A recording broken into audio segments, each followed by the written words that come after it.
Good morning. It's Sunday, November 16th. And as I am on a journey to create a podcast, I wanted to, in addition to the writing that I do, I wanted to start off with a video message here. Push that back, I guess. Yep, maybe forward, back. Eh, we'll do it like that.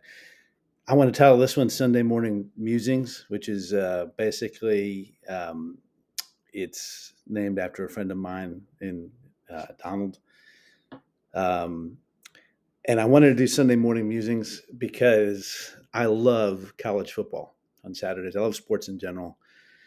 Living here north of Indianapolis, let's do that. No, that gets a better background. Um, I've been here for a long time. I grew up in Northwest Indiana, and it's the hallway in the background. I've got a podcast studio that I've been working on, but it's not ready yet. Um, so this is just live, unfiltered me, Travis. Anyway, I love college football, love sports. Been in the suburb of Indianapolis for a long time now, and grew up in Northwest Indiana. So I was, big Bulls fan, Bears fan growing up. Obviously, loved the Indiana teams.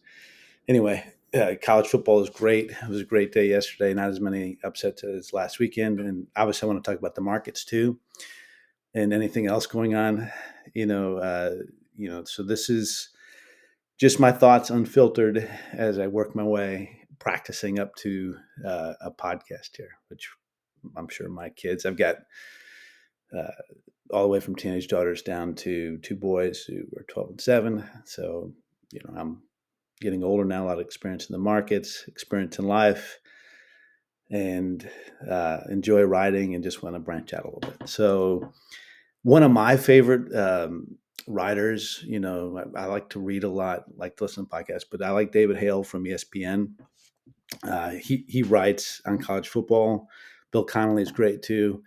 David Hale writes a recap on. It came out last night, just after midnight. And usually, most nights I'm in bed pretty early, and I read that in the morning. I wanted to read a couple quotes. So we'll do college football first, then we'll start talking about the stock market. So, and I've got somewhere. I call it Sunday morning musings. It's 7:44, 45 here. I've got to be somewhere at 8 or leave to around 8. So it's not going to be a long, video message. Um, but some of my kids may come. I'm just sitting, in my house here. So anything could happen. It's exciting. So David Hale, I love, his writing. I want to read a couple quotes, and then, like I said, we'll get into some stock market stuff. Uh, I've got obviously, I'm rooting Notre Dame ties, which they're in the top 10 here. Indiana ties. My dad was an IU grad. He's deceased now, but one of his famous stories is he's pretty athletic, really athletic. Couldn't swim at all though, and so he had to take like a remedial swimming class while he was at Indiana University. And Mark Spitz was his teacher, and my dad was always embarrassed about that, because he was an Olympic swimmer, gold medal winning famous swimmer, and he had to be taught by him, which I thought was a cool story. Um, so I've got family ties to the Indiana schools, um, and then we also have family ties to Texas A&M. There's my last name's Coldest. There's a Coldest building from my uncle, John J. Coldest, that's down in Texas A&M. They looked terrible yesterday against South Carolina in the first half. I think they were down 30-3. I thought, wow, what? I mean, they had Marcel Reed's been great. Their team's been great. Mike Elko's been great. I love how Pat McAfee says the big brain, but they look dead for halftime. This is David Hale's first quote. Texas A&M, and this was in his writing piece, but I'm going to use those for my college football recap. David Hale says Texas A&M was left for dead at halftime against a struggling South Carolina, but emerged like an Auburn booster after a loss to Kentucky, ready to dish out whatever is needed to change its fate. So that quote right there showcases, David Hale's writing. There's some humor there. Emerge like an Auburn booster after a loss to Kentucky. I thought Hugh Freeze was turning around Auburn. Sometimes you don't have time. Um, and then David Hale continues. Saturday delivered one of the most epic comebacks in recent SEC history. as Texas A&M erased a 30-3 halftime deficit thanks to Marcel Reed's dynamic second half, in which he completed 16 of 20 passes for 298 yards and 3 touchdowns. And the Aggies did the impossible, beating a 3-17 by a point. You know, they should have had a touchdown there at the freshman running back, kind of did a backward pass. But anyway, they did win by a point. And then David Hale says Reed's 3 first-half turnovers put A&M in the hole, and though he certainly earned savior status in the second half, the Aggies' fortunes largely turned after a police officer bumped shoulders and exchanged words with a South Carolina player following a touchdown. So Texas A&M won. Great comeback. Then, he's got another line in here, like scaling mountains or waiting tables at a Waffle House after midnight. Life in the SEC is not for the faint of heart. Waiting waffle tables after midnight made me laugh. He then goes on to the Alabama game. This is David Hale's quotes. The Tide's lack of a consistent run game has been a common concern this season, and the reliance on Simpson's arm to burnish the offense seemed to be flirting with disaster, like wearing a white shirt to Dreamland Barbecue. Must be a place, Dreamland. I've traveled through Alabama, never been to a Dreamland Barbecue. They said to celebrate, so Oklahoma won. Oklahoma played Dixieland Delight in Sweet Home Alabama in the locker room. I don't know if that's true or not. The Sooners, most on the nose playlist since Rockwell, Somebody Watching Me After Beating Michigan, and wore T-shirts reading Hard to Kill that we assume were purchased from Steven Seagal's estate. See, with David, you never know what's true or what's not. Brent Venables, after arriving at his post-game news conference by bursting through a wall like the Kool-Aid Man, if you're an 80s kid like me, you remember that, touted the win as a watershed moment for a program that hadn't been the top 5 team on the road since 2017. Great quotes. Moving on in the SEC, and I watched some of this, watched all the A&M game, watched some of the Oklahoma-Alabama game, was running kids around when my daughters had to go to Sephora, teenage emergency. Georgia jumped out to a 14-3 lead, but its offense suddenly got stuck in the mud, and a Gunner Stockton interception midway through the third quarter seemed to open the door for Texas. I didn't see this, just reading about it. The Longhorns scored 6 plays later to pull within 4, and they had the Dogs backed into a 4th and 1 at the 36th and the ensuing drive. This should have been the point where the wheels came off for Georgia. Instead, Kirby Smart went for it. Stockton hit Chauncey Bowens for a 10-yard completion, and the drive continued. 4 plays later, Georgia faced another 4th down, and this time the Dogs converted thanks to a penalty.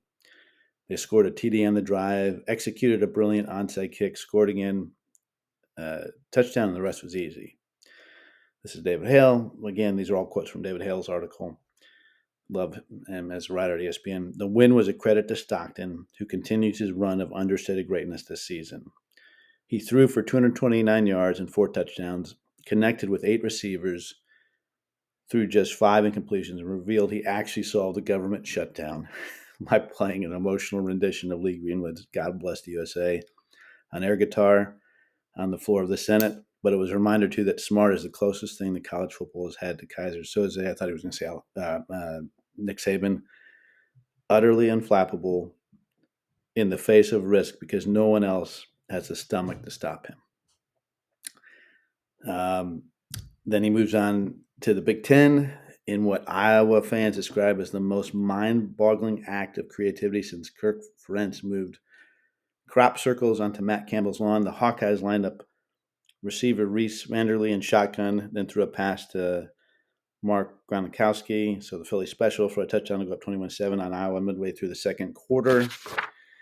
But in keeping with state law, this is funny, by David, Iowa's offense hit 21 points and they called it a day with its final 4 drives ending with 2 punts, an interception, and a turnover on downs, allowing the Trojans to storm back for a 26-21 win.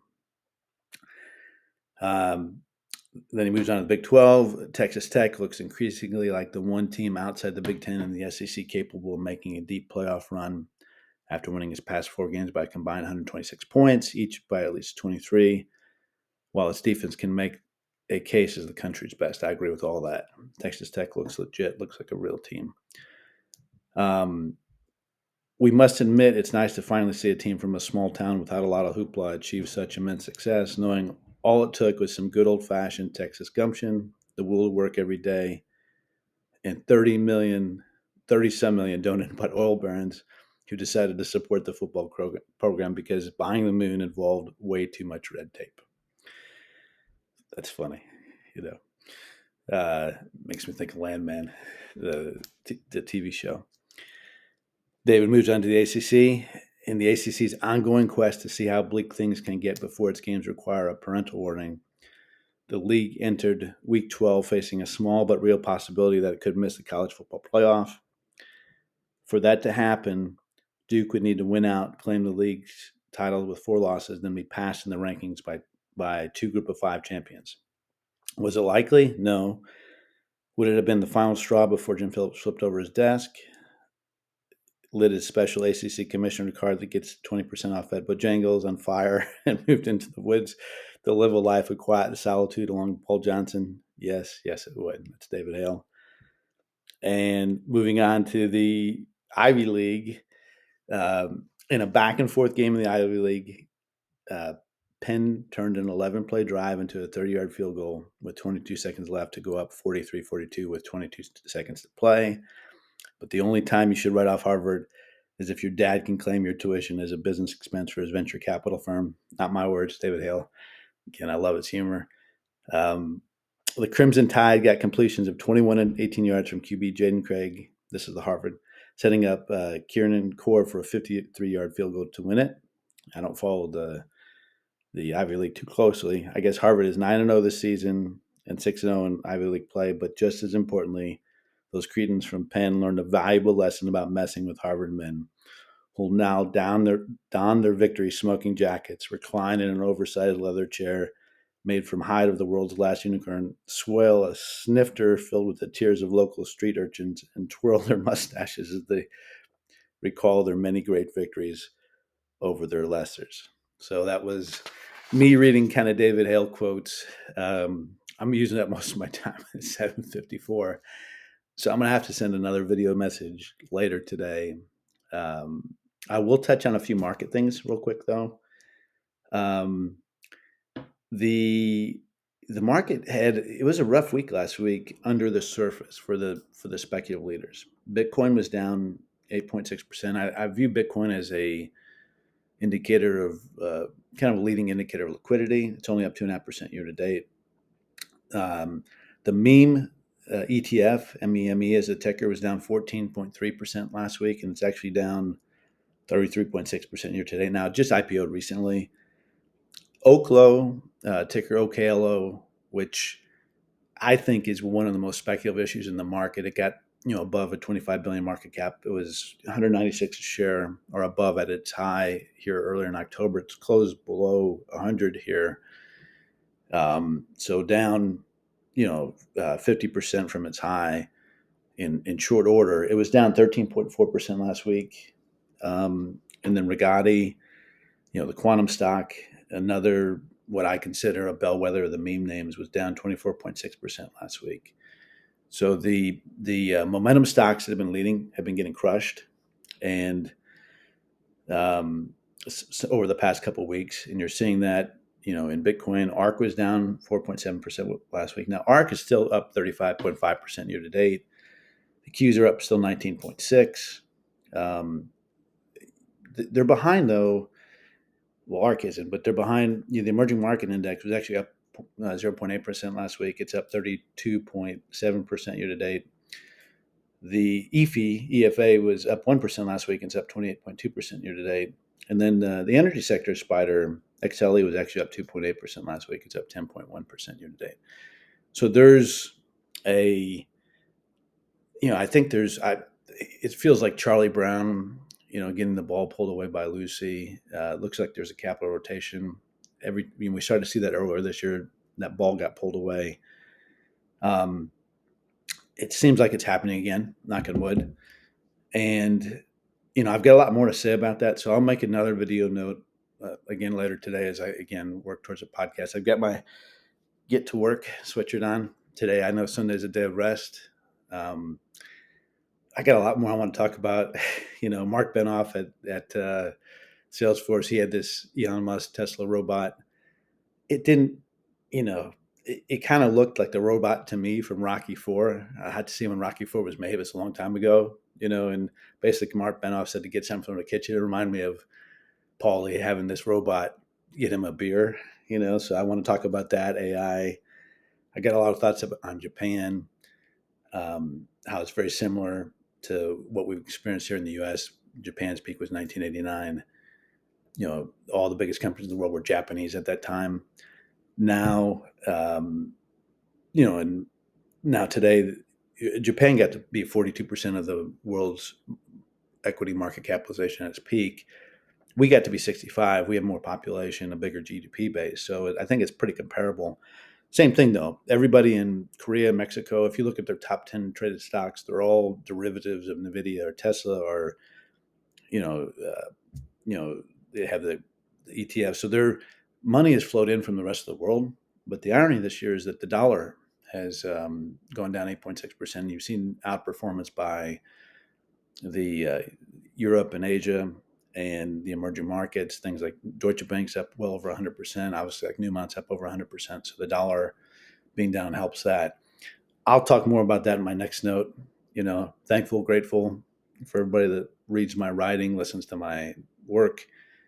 Um, I'm blessed, and I just thankful and grateful for the readership and for those listeners. So appreciate it. Hopefully, you get this video message. We'll start on my journey to a podcast here. I can navigate down the hallway to my office. But for now, I'm going to start with some video messages, and we'll go from there. This was a Sunday musing.